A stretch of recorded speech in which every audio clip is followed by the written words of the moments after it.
Hello, my name is Christy Sprague, and myself and Dr. Aaron Burns are going to provide you with an update for the 2022 MSU Weed Control Guide for field crops. The bulletin of this is extension E434. Today we're going to cover some of the changes that have occurred in the weed guide for the 2022 growing season, as well as mention some of the changes that have occurred with different herbicide labels since the weed control guide was printed. First, I would like to show you how you can get a hold of the weed control guide if you do not already have one.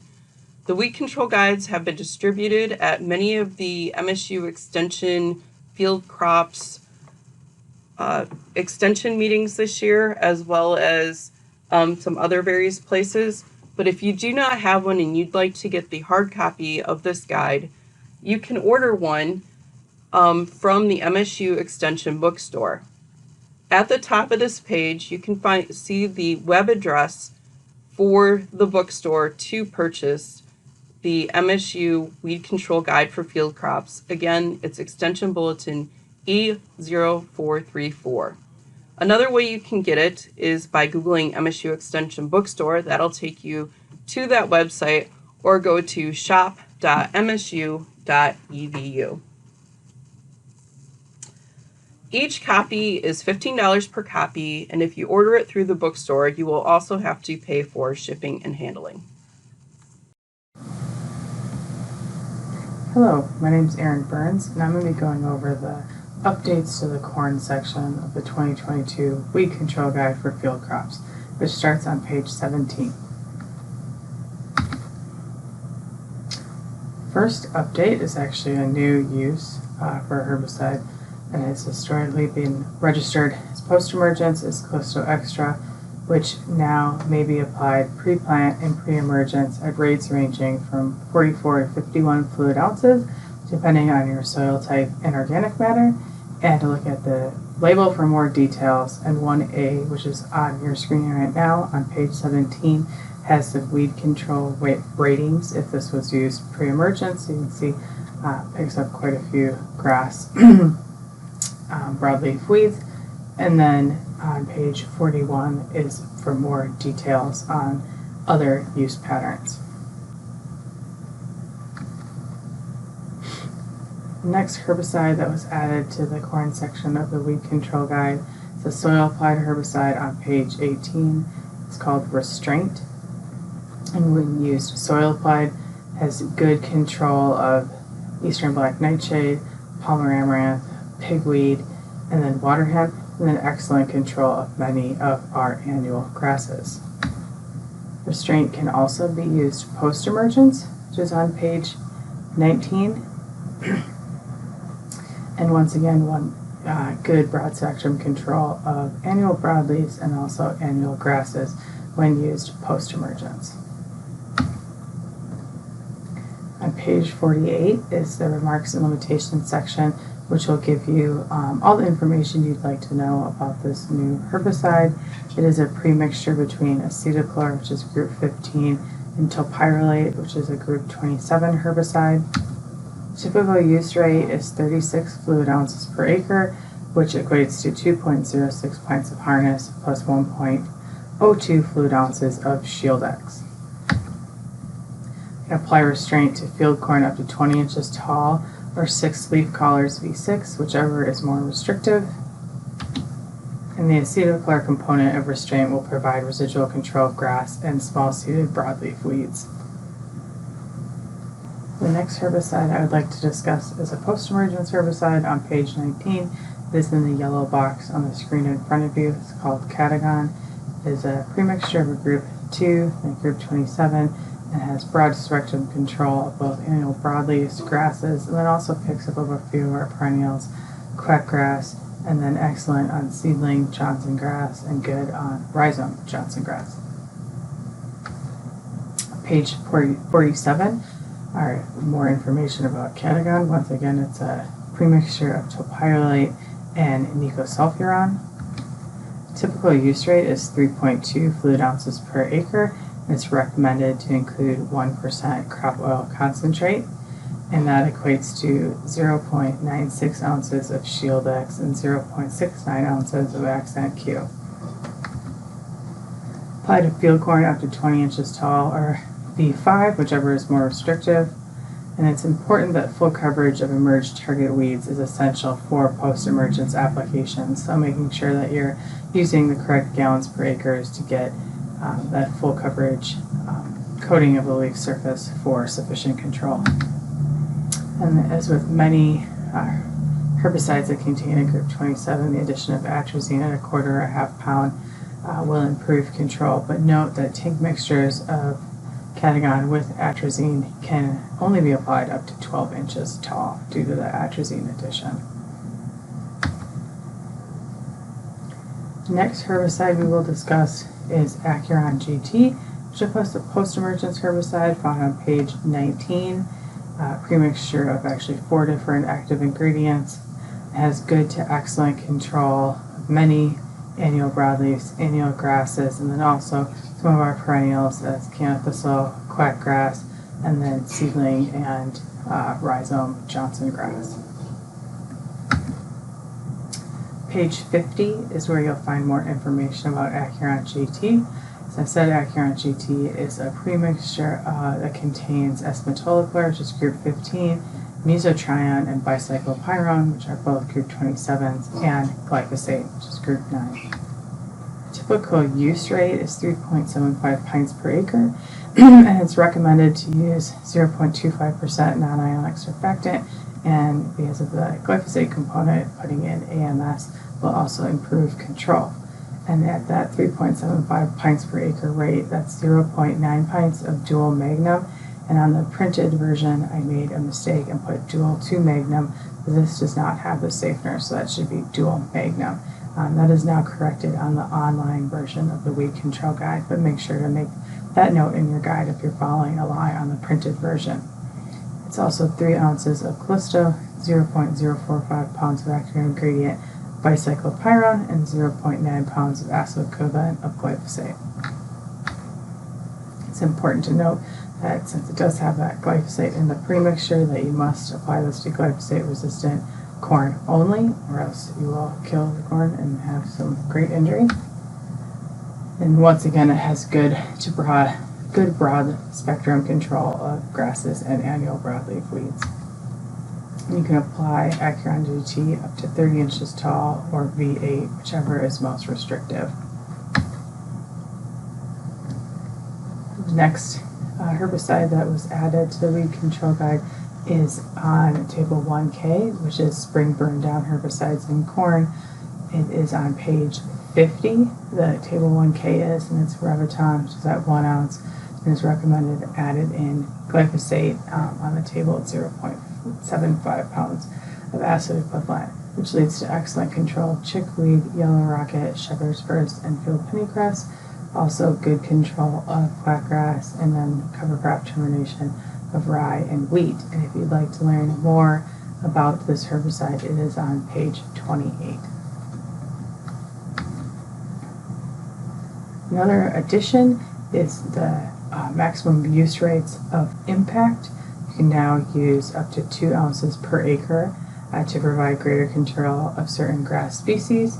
However, you want to make sure to look at the label for the crop rotation restrictions that are now at 2 ounces per acre.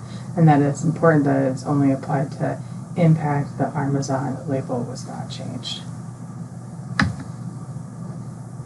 And finally, there's a new formulation of Roundup PowerMax. It's Roundup PowerMax 3, which you'll see in the yellow box on your screen. This is 4.8 pounds of acid equivalent per gallon, as opposed to the PowerMax that you were familiar with, which is only 4.5. So if you're using PowerMax 3, use rates will be anywhere from 20 fluid ounces to give 0.75 pounds of active acid equivalent, 30 to get 1.13, and 40 to get 1.5. So just notice those are slightly lower use rates than previous PowerMax versions due to that increased amount of formulation. And that is found on page 190. And that is it for the corn section. Thanks for listening. First, I'd like to talk about some of the changes to the soybean section for the 2022 season. Some of these changes are new herbicides for soybeans like Zone Defense or Varisto. I would also bring up a new formulation of glyphosate, Roundup PowerMax 3.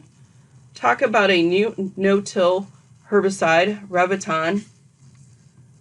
I'd also spend some time reviewing the dicamba used for Roundup Ready to Extend and Extend Flex soybeans.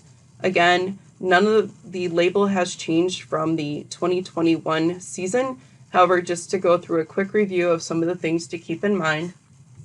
And then finally, there have been some new Enlist label changes as of January 11th, 2022. So those changes have occurred after the weed control guide has been printed. So I will spend some time going through some of those changes. First, let's look at the herbicide Zone Defense. As you look at each one of these new products, you will see the page number where you can find it in the weed control guide, and below that shows you the herbicide site of action group numbers for the different herbicide components of a premixture or just of the active ingredient of a particular herbicide. So Zone Defense is a dry formulation, and it is used for pre-plant or pre-emergence use in soybeans. The recommended use rate is 5 ounces per acre, but that is also soil dependent. So if you are on a sandier soil, that use rate would be a little bit lower, and if you are on a higher organic matter soil, that could be higher. In the weed control guide, we have outlined what those use rates should be for each one of those soils.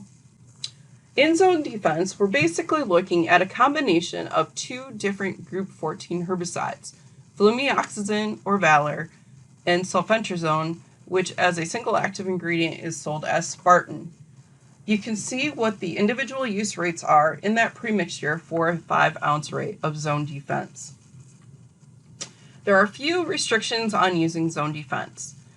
Basically, we don't want to use this on sands with less than 1% organic matter. One other thing we want to make sure is when planting is that the seed furrow is closed and that seed is planted 1 inch deep so that that herbicide does not come in contact with the soybean seed. Another few things to think about is to make sure that we apply Zone Defense before soybeans have emerged from the soil. And there are also some restrictions on what Zone Defense can be tank mixed with. Basically, there are some restrictions of tank mixing with Outlook or Warrant.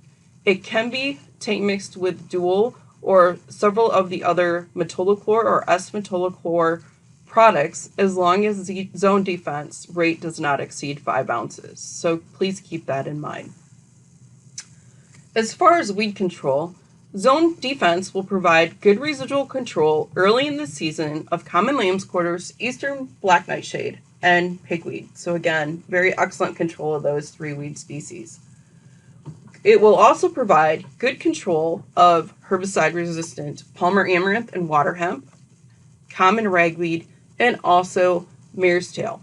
So this product does give us some very good broadleaf weed control on some of our tougher to control weeds. Another thing we need to keep in mind are what the rotation restrictions are for Zone Defense. Remember, in the back of the weed control guide, Table 12 lists all the different herbicides and the different crop rotation restrictions. So in this case, Zone Defense can be found on page 200. And you can see here that in general, many crops can be applied after planted after Zone Defense has been applied the previous year. Crops where you would need to be cautious are with sugar beets, which would have a 36-month rotation restriction. Another thing to keep in mind is that if you have a soil pH with greater than 6.8, we can also see some unacceptable injury to some of the more susceptible following crops. So just keep that in mind. And a herbicide rate may need to be adjusted for that, or you may want to look for another soil applied product to use in place of Zone Defense. The next product I'd like to talk about is Varisto. Varisto is a mixture of a group 2 or ALS inhibitor and a group 6 herbicide, which is a photosystem 2 inhibitor. Varisto can be found on page 97. This is a post-emergence herbicide that can be used in soybeans. This is a product that has been used in dry beans for several years, but has just recently received a label for use in soybeans. The use rate of Varisto is 21 fluid ounces per acre, and a grower could apply up to 27 fluid ounces per acre. In 21 fluid ounces per acre, we see that we are applying 16.8 fluid ounces of a 5-pound or 5L formulation of Basagran and also 4 ounces of Raptor. If that rate is increased up to that 27 fluid ounces, that Raptor rate would be at that maximum use rate in soybeans, which would be 5 fluid ounces, as well as increasing the rate of Basagran. The additives, if you're using Varisto, is 1% volume per volume crop oil concentrate with ammonium sulfate.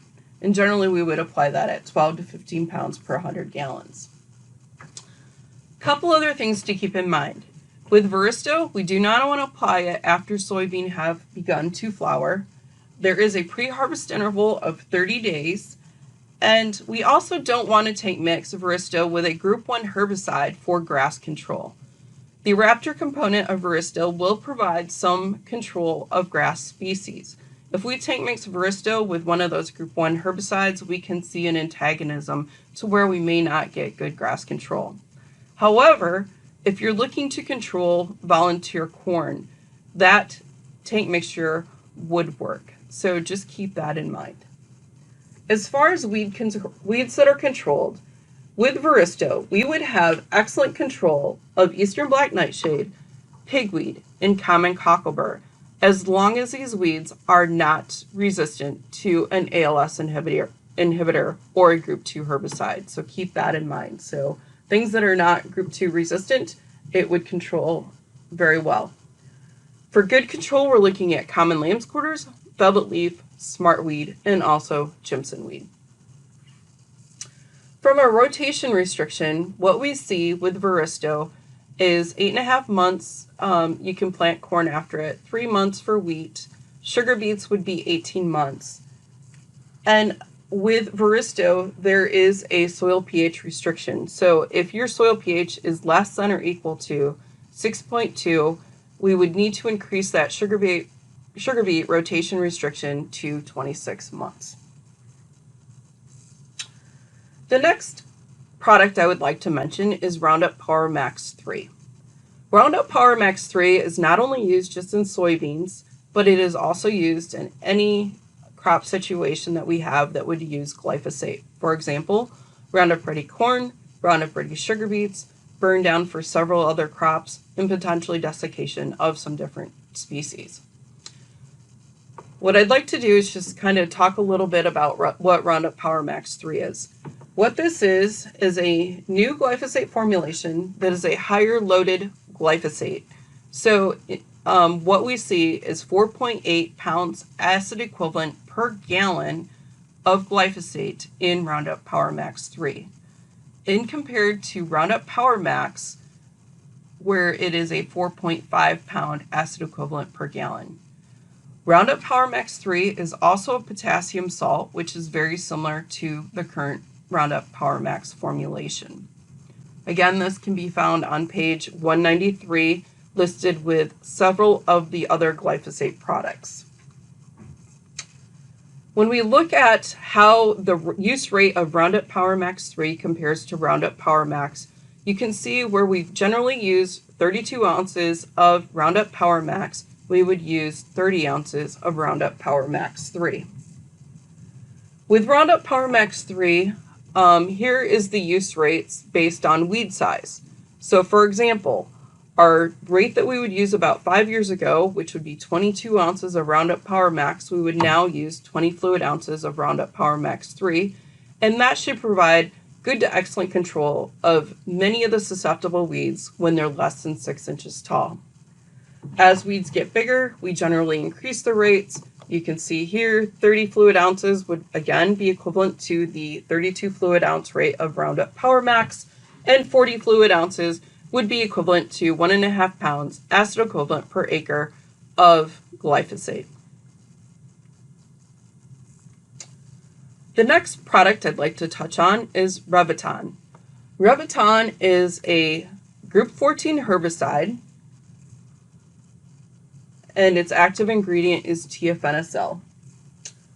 Generally, where we would use Reviton is in a pre-plant burn down treatment prior to planting soybeans. Reviton currently is labeled for a 14-day early pre-plant application before planting soybeans.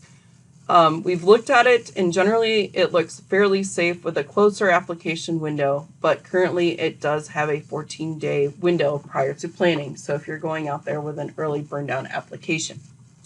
The use rates generally range from 1 to 3 fluid ounces per acre, and it is a contact herbicide with no residual activity. Generally, we'd like to see it applied with a methylated seed oil at 1% volume per volume plus ammonium sulfate. It is best applied when it is tank mixed with glyphosate, and you can see some pictures on the side. This is weed control 21 days after treatment. In general, we have chickweed here. At the top, we have Roundup PowerMax 3. We have Reviton by itself at 2 ounces. Was not as effective as what we saw when we used the combination, again with the 1 ounce rate, with the combination of Roundup PowerMax 3. So in general, what we would typically see is a little bit more burn. And I would not recommend it being applied by itself. It should always be tank mixed with something like glyphosate. Rotation restrictions, just based on the time to planting soybeans, would be 14 days. Corn and wheat, 0 days or months. Alfalfa, dry bean, and potato, 5 to 6 months. And then sugar beets would be a half a month.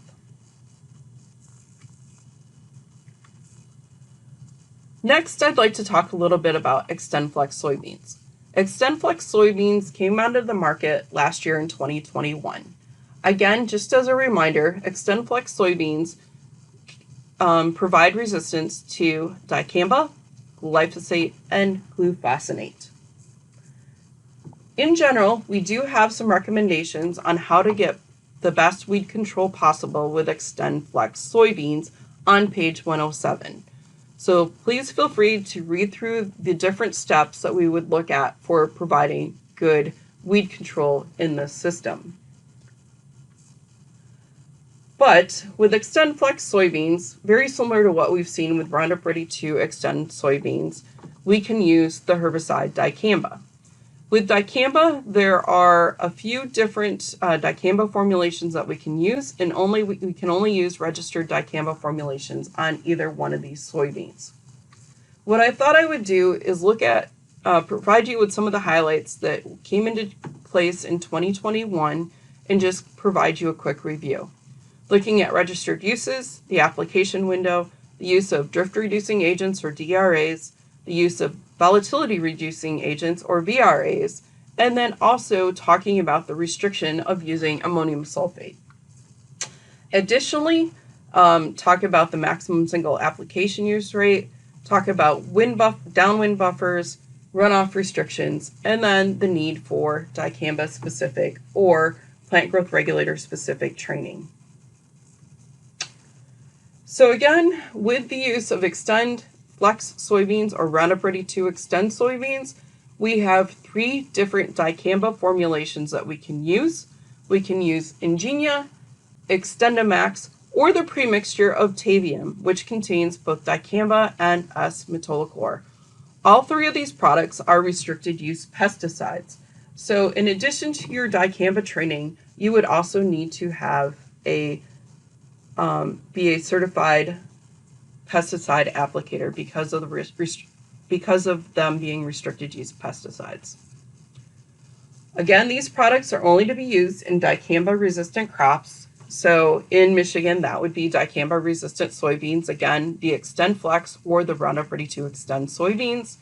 And the maximum single application rate would be equivalent to a half-pound acid equivalent per acre, which would be equivalent to 22 fluid ounces of XtendiMax and 12.8 fluid ounces of Ingenia.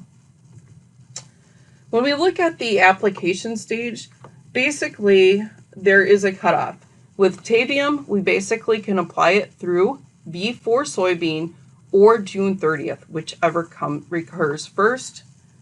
With XtendaMax and Ingenia, basically we want to make sure that those applications occur prior to June 30th. Another thing to mention is that with the use of any of these dicamba formulations, it is important to know that there are certain additives that need to be added, and then if you are going to tank mix it with other products, whether it's another herbicide or another pesticide, it is important to realize what those tank mixtures, what legal tank mixtures there are. Drift reducing agents are required unless otherwise specified on the different tank mixes. In addition, volatility reducing agents are also required. One other thing that's extremely important, whenever we're using any of these dicamba formulations, we do not want to tank mix it with AMS or ammonium sulfate, because what that does is it increases volatility and it increases the chances for off-target movement to hurting susceptible plants. As far as tank mixtures, in order to apply a legal tank mixture, you do need to visit the following websites for each product. So if you're using Ingenia, you need to go to ingeniatankmix.com and see what the legal tank mixtures are, to see what glyphosate formulations you may be able to tank mix with Ingenia, as well as what other products you may need to use, and it will also tell you what drift reducing adjuvants are available and volatility reducing agents are available.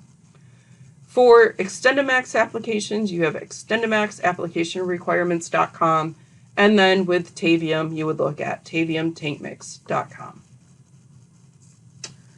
Another thing to remind you of with dicamba and those three products, there is downwind buffers that are needed.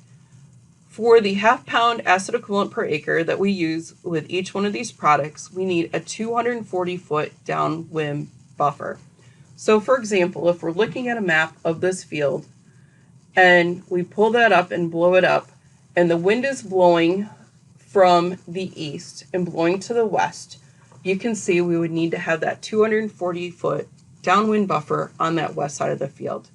If the wind switches to a different direction, then the downwind buffer would have to be on the other side. The other thing to keep in mind is what is next to that soybean field where you're making that dicamba application. So for example, if the next field over had non-extend soybeans and the wind was blowing towards it, you definitely would not apply the dicamba. So any of those sensitive species, if the wind's blowing towards it, you cannot make that application. And those different sensitive species are outlined pretty extensively on the label and in the weed control guide. Another thing to keep in mind is some new restrictions that came in place in 2021. One of those is do not apply under conditions that favor runoff, or if soil is saturated, or rainfall is expected to exceed soil field capacity forecasted within 48 hours. And the main reason for that is to make sure that we do not have runoff of dicamba that could potentially run off to a area where there are sensitive plants. As I mentioned before, if you're applying any of the registered dicamba products, a Group 4 training is required prior to use. And that once it's completed, that training is required annually. So each year you need to sit through and participate in a dicamba specific training. Some of these can be found online, or you can go to these trainings in person. And more information can be found on each one of the different products' websites on how you can best fulfill this training requirement. One other thing I want to mention is in our weed control guide on pages 110 through 112, we have tried to outline some of the label guidelines and restrictions for use of dicamba in both XtendFlex and Roundup Ready 2 Xtend soybeans, as well as provide some just additional recommendations to make sure that you're using that product correctly. One other thing to keep in mind is it's always important to not only look at this, but to review the label and make sure that you're making applications that are under label requirements. Finally, for soybeans, I'd like to touch on the Enlist E3 system. Again, the Enlist E3 system are soybeans that are resistant to the 2,4-D choline salt, also glyphosate and glufosinate. So even though dicamba and 2,4-D are both group 4 herbicides, you can only use 2,4-D choline and Enlist E3 soybeans where dicamba can be used in the Roundup Ready 2 Extend or Extend Flex systems. Now, since the weed guide was printed, there have been a few label changes to the two products that can be used, the two 2,4-D choline salt products that can be used in Enlist E3 soybeans. This granting, or the Enlist 1 and Enlist Duo, which are the two products that I'll talk about today, were just granted new 7-year registrations, and these labels are good through January 11th of 2029. So again, this occurred on January 11th this year, and they're good for 7 years.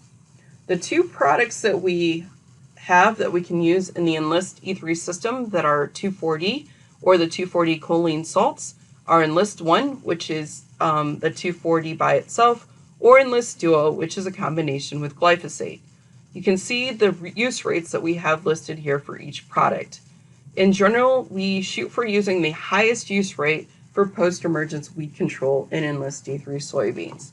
So if we're using Enlist 1, generally we would apply 2 pints per acre. For using Enlist Duo, we would use the 4.75 pints per acre. One of the key changes that occurred on this label is really talking about an endangered species advisory and protection requirements. Both Enlist 1 and Enlist Duo are among the first labels to take into account the full analysis of the Endangered Species Act. We'll probably start to see more information on other herbicide labels in regards to some of the different endangered species. Prior to use of Enlist 1 or Enlist Duo, applicators need to consult the Endangered Species Protection Bulletin, and that bulletin needs to be valid for that month. These bulletins can be found on the EPA website listed below, www.epa.gov/ESPP, or call 1-844-447-3831, or you can email espp@epa.gov. This information can also be found on the Enlist 1 and Enlist Duo websites. Basically, what you're looking for is to see if the county that you're in is restricted from use. Currently, as I've looked at the counties in Michigan where applications are currently prohibited, when I look at the Enlist 1 and Enlist Duo label, there are not any endangered species in any of the counties that are currently listed. However, if you're going to make a application this season, it wouldn't be a bad idea to make sure that you consult that Endangered Species Protection Bulletin, which again you can get at the websites listed above. Another key thing that came out of the new registration of Enlist 1 and Enlist E3 or Enlist Duo is management of herbicide runoff. Basically, we want to make sure that we're not applying Enlist 1 or Enlist Duo when rainfall is expected within 48 hours or soil is fully saturated. Very similar to what we saw with the different dicamba labels. This is to make sure that we do not see any herbicide runoff in the case of Enlist 1 or Enlist Duo to sensitive species. Another key thing is to make sure not to irrigate where we would produce runoff within 48 hours. There are also runoff reduction measures that are required, and this is based on soil type. There is a table on each one of these labels that lists some of the mitigation measures that can happen. In general, as you look at these, many of these have to do with the number of applications that you might make, the the residue tillage management system, whether you have filter strips, are using cover crops, or have grass waterways. And in general, you would look at this and you would see how many credits you would get. With a loam, or excuse me, a sand, a loamy sand, a sandy loam, or a sandy clay loam, which are hydraulic soil groups A and B, we would need to make sure we had a minimum of 4 credits. So if we look at this table, we could say, okay, if I make 2 applications, that's 2 credits. If I have a vegetative filter strip that's 30 foot off the field vegetative buffer or downslope, that's another 2 credits. So I have a minimum of 2 credits so I can make that application.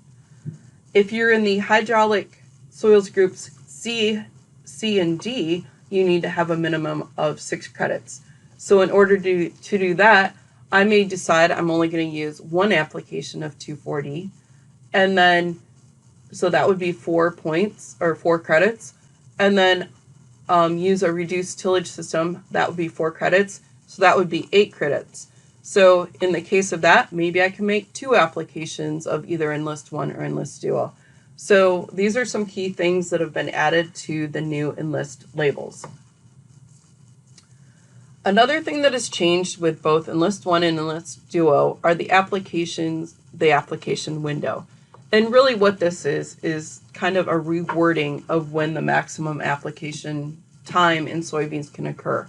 So this is now changed to apply through the R1 growth stage. So basically before those soybeans hit the R2 growth stage. Another thing that has changed is that there is now a 50-day pre-harvest interval. Just want to quickly go over the downwind buffer that we need to use with the Enlist E3 system. We need a 30-foot downwind buffer, which is different than what we use with the Extend systems with dicamba applications that need a 240-foot downwind buffer. When we look at that 30-foot downwind buffer, areas that are not necessarily included in that sensitive area include roads, paved or gravel surfaces, planted agricultural fields except crops that are listed in the susceptible plant section, agricultural fields prepared for planting, and areas covered by the footprint of a building, shade house, silo, feed crib, and or other man-made structures. So in general, those can be used as a buffer, so you wouldn't necessarily need to have those buffered. So that makes you that gives you a little bit wider area.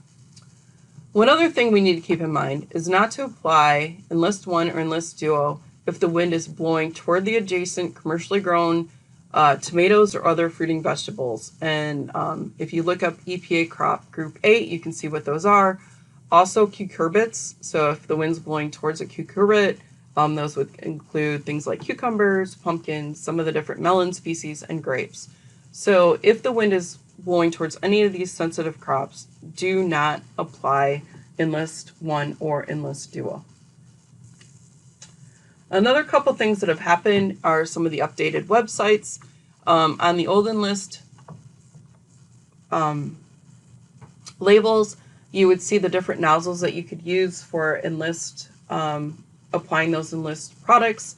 Now you need to go to enlist.com/nozzles. That provides all the recommended nozzles or required nozzles for use of Enlist 1 or Enlist Duo. And then there is also, if you're going to tank mix Enlist 1 or Enlist Duo with something, you also need to check out what those tank mixtures are. That would be enlist.com/tank mix.